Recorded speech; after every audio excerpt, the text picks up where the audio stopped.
Bismillahirrahmanirrahim. Assalamualaikum warahmatullahi wabarakatuh. Baik, selamat pagi semuanya. Ini adalah perjumpaan kita yang pertama untuk kelas 11 atau kelas 2 ya. Oke.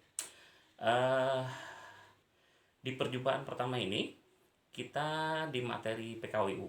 Nah, sebelum saya mulai materi PKWU, saya kenalkan diri saya bernama Delvi Aspianur. Dan insya Allah kemungkinan kamu belum pernah ketemu saya, karena mungkin selama kelas 1 kamu ke sekolah nggak ketemu saya, atau mungkin pernah ketemu saya tapi nggak tahu itu saya. Saya juga nggak pernah tahu itu kamu ya. Oke. eh Kesimpulannya kita belum pernah ketemu. Jadi hari ini untuk kelas 11 IPA 7, IPS 1, IPS 2, dan IPS 3 PKWU-nya dengan saya ya. Oke. Karena ini adalah video yang pertama, jadi saya ingin menyampaikan bahwa kemungkinan saya akan memberikan materi PKWU melalui video, ya. Dan yang kedua, dalam absen video ini, ya, kalau orang atau guru pada umumnya pakai Zoom atau menggunakan absen ke ketua kelas, ini saya menggunakan absen di komentar, ya. Sebentar, saya pause dulu ya.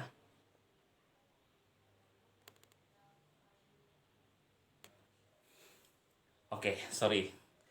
Eh, Cara absennya, kamu cukup dengan komentar di kolom komen ya. Di situ kamu tuliskan nama, spasi kelas. Kemudian setelah itu kamu kirim seperti biasa, kamu komen di video-video YouTube. Nah, di situ saya mencari komentar kamu sebagai absen. Dan jangan lupa materi ini kamu tulis menggunakan sebuah catatan ya, dimana catatan-catatan itu kan saya pakai kalau misalnya ada tugas ya. Tugas-tugas itu saya ambil dari sana. Jadi materi video ini kamu tulis, kemudian akan saya berikan tugas suatu kali nanti, mungkin merangkum atau apa itu ya dari saya. Oke. Yang pasti materi yang pertama yang perlu saya sampaikan yang berkaitan dengan PKWU adalah kewirausahaan, namanya juga pendidikan, keterampilan, dan kewirausahaan. Nah, jadi di sini sebelum kita bicara masalah keterampilannya, kita berbicara dulu masalah kewirausahaan. Kalau masalah kewirausahaan berarti kita bicara masalah dagang ya. Dagang, apa sih yang disebut dengan dagang? Dagang itu dengan kata lain kita berjualan ya. Oke. Nah, berjualan itu berarti kita harus punya tujuan ya. Berarti kalau berjualan ada barangnya. Kalau ada barangnya, berarti barang itu sebelum dijual harus tahu tujuan utama penjualan barang itu apa.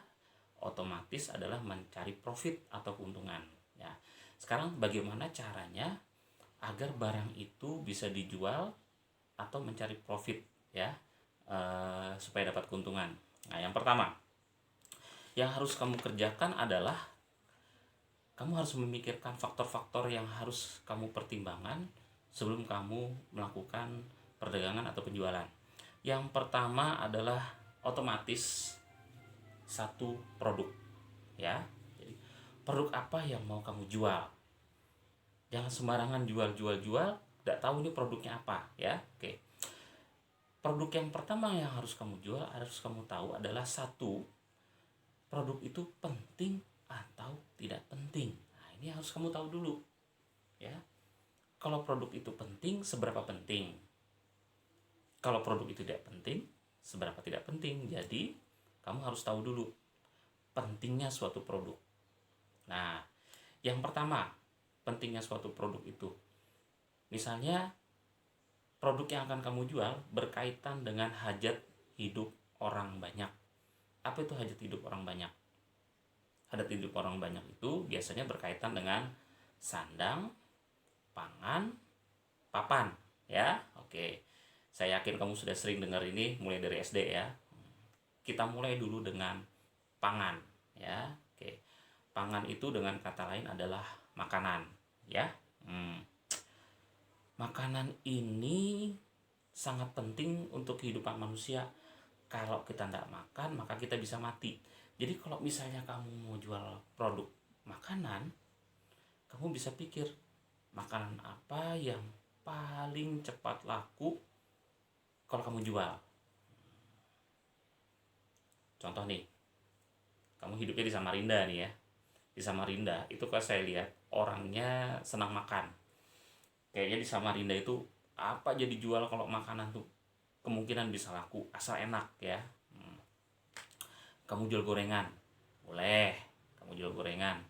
Gorengan itu menurut saya ya praktis, biaya atau modal yang diperlukan gak banyak, dan banyak yang suka. Nah, jadi kalau misalnya kamu mau jual gorengan, menurut saya ya boleh. Jadi ini salah satu produk yang bisa kamu jual seandainya ya kamu adalah seorang pedagang. Bisa.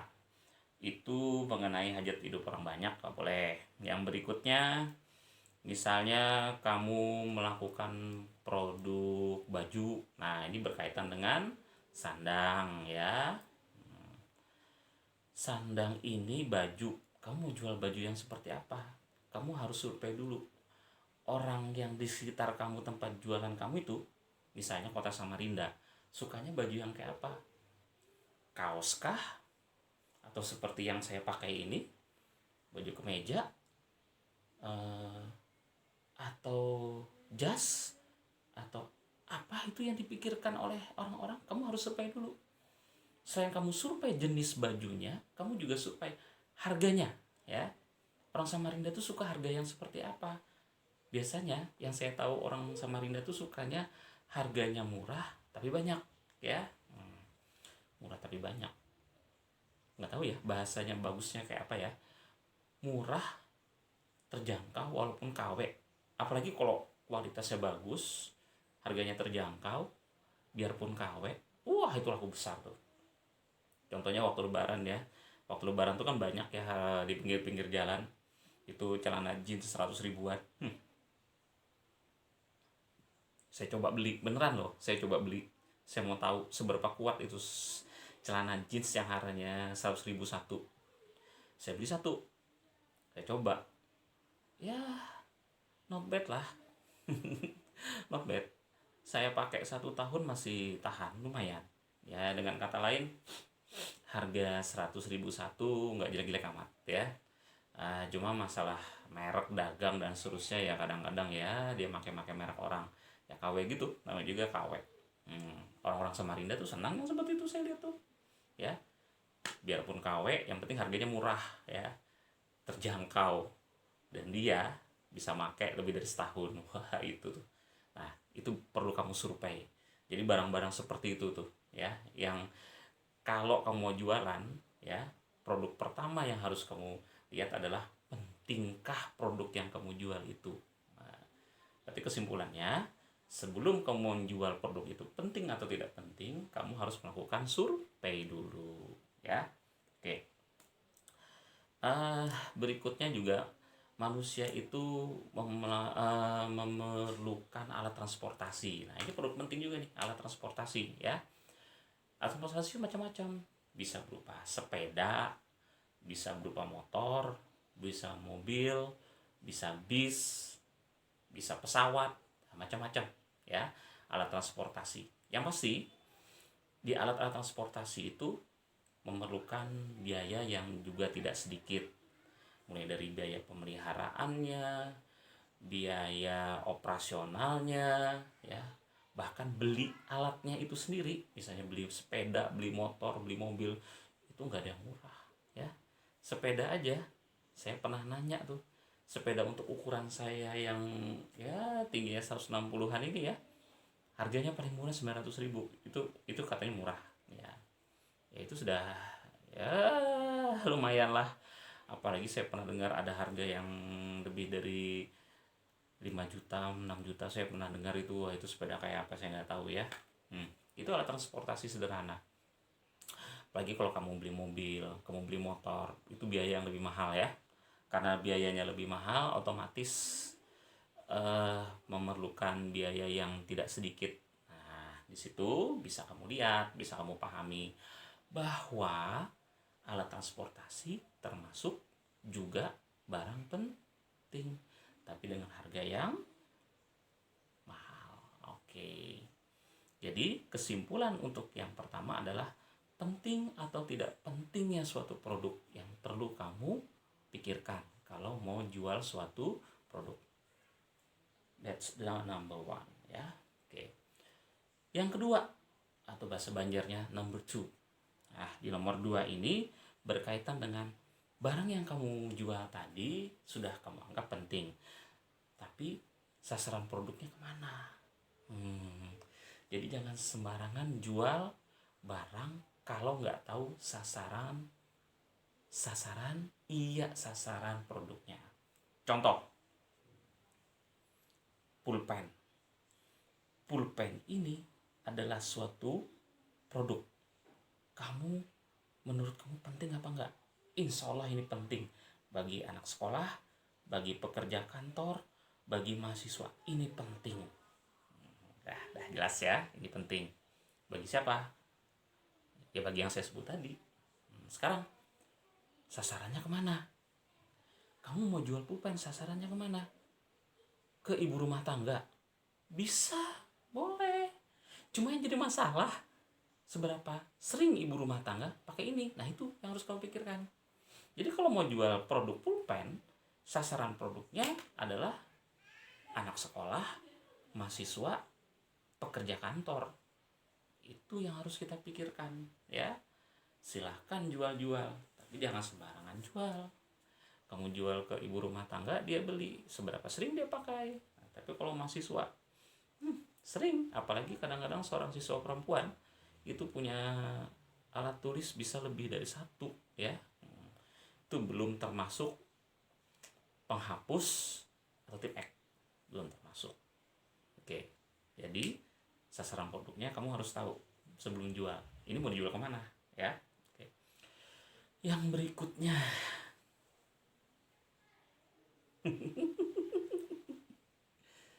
nih, apaan sih nih? Ini bantal kecil, ya. Nah, misalnya kamu mau jual produk ini mau jual kemana? Ke mahasiswa bisa, ke siswa sekolah bisa, ibu rumah tangga bisa, terutama yang cewek-cewek, ya. Ibu rumah tangga cewek, mahasiswa cewek, siswa cewek senang yang beginian. Tapi kalau ini kamu tawarkan ke yang cowok-cowok, nggak salah sih, cuma mereka senyum-senyum aja, ya.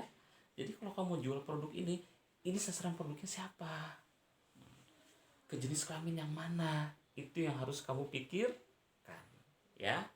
Jadi asal jangan jual produk sembarangan. Boleh jual produk, ya, jadi pikir dulu.